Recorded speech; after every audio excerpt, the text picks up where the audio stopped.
बेंगलोर तो मतलब अब ये दुख की बात है कि वो न्यूज़ में रहता है तो नेगेटिव न्यूज़ की वजह से ही ज़्यादातर रहता है, और मतलब तो दुख होता है कि ऐसा शहर जो है। थोड़ा बेंगलोर से आपको कोलकाता लेके चलो, एक अपडेट दे दूं, इंटरेस्टिंग अपडेट है कि अभी जो ममता बनर्जी ने जो मीटिंग बुलाई थी ना अपनी, बुलाई है, उनमें 8 विधायक और 6 सांसद, लोकसभा और राज्यसभा दोनों मिलके इतने लोग अभी पहुंचे। तो 17 विधायकों में से 17-18 जितने उनके पास बचे थे, उनमें भी 20-22 जितने, उसमें से 8 आए हैं। और लोकसभा और राज्यसभा जैसे डोला सेन, डेरेक ओब्रायन जो राज्यसभा वाले हैं, कल्याण बनर्जी, तो दोनों मिलाकर लोकसभा और राज्यसभा मिला के 6 सांसद अभी तक पहुंचे हैं और 42 में से 6 सांसद आए, ठीक है, और 20 में से 8 विधायक आए। क्या बचा? ऐसा दुर्दिन तो किसी पार्टी का नहीं हुआ होगा।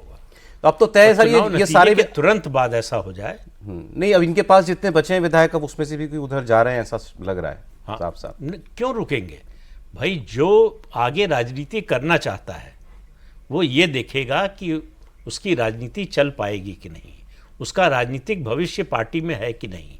यहाँ तो पार्टी का ही राजनीतिक भविष्य नहीं दिख रहा है, तो पार्टी के अंदर आपको कौन सा राजनीतिक भविष्य दिखेगा? तो हम तो ये बात कर रहे थे कि ये मीटिंग आज उनको ऐसे तो बुलानी नहीं चाहिए थी, या फिर ठोक बजा के बात कर लेते, सबसे तब बात कर लेते, उसके बाद बुलाते भाई, फिर पब्लिक अंदाजा लगा लेते कि कितने लोग आ जाएंगे।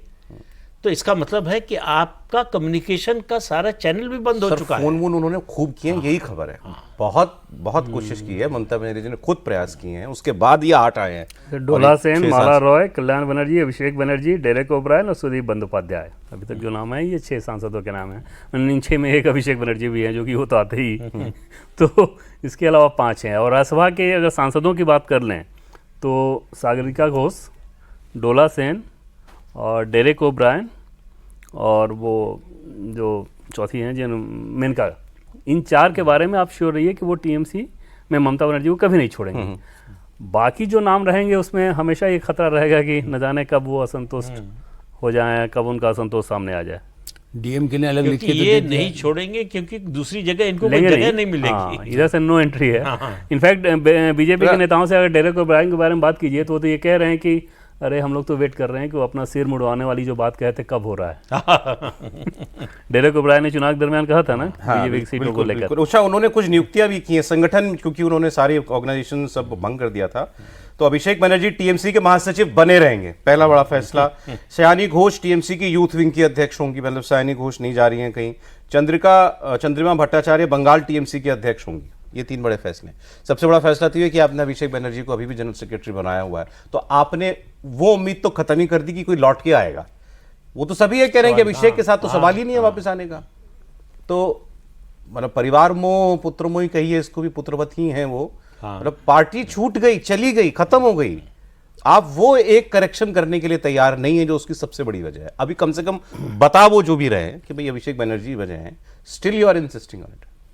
नहीं है क्या मतलब? आप बाकी सब चीज़ें छोड़ दीजिए। अभी जो चुनाव हुआ उसमें भवानीपुर में जब ममता बनर्जी चुनाव प्रचार के लिए जा रहे, जब भी निकली, आप देखिए कितने लोग साथ थे।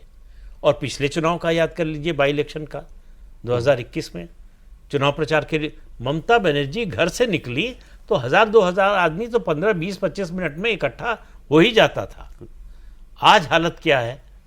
आज जो है उनके सांसद और विधायक साथ चलने को तैयार नहीं है, पार्टी के पदाधिकारी साथ चलने को तैयार नहीं है। तो ऐसे में ममता बनर्जी को सोचना चाहिए कि वो कहाँ ले आई पार्टी को, और इस हालत के लिए कौन जिम्मेदार है। उनके और उनके भतीजे के अलावा तो और कोई नहीं है भाई। सर ये तो वो इमेजिन नहीं कर सकती थी अगर जीत गई होती वो चुनाव, तो ये सारे के सारे वही होते। नहीं, हम कह रहे हैं कि नहीं इमेजिन कर सकती थी, ये मान लेते हैं। लेकिन अब ये होने के बाद तो उनको रीथिंकिंग करनी चाहिए कि क्या हो गया, हमको अंदाजा क्यों नहीं लगा। जब वो हारने के बाद भी पहली विधायक दल की मीटिंग में ये कहती हैं कि इसको स्टैंडिंग ओवेशन दो अभिषेक बनर्जी को, हाँ, तो फिर इसका मतलब तो आपने कुछ भी नहीं समझा ना। उन्होंने पार्टी और उसमें एक ऐसे विधायक थे जिनका स्वास्थ्य ठीक नहीं था, खड़ा होने में मुश्किल थी, उनको भी कहा गया खड़े होइए।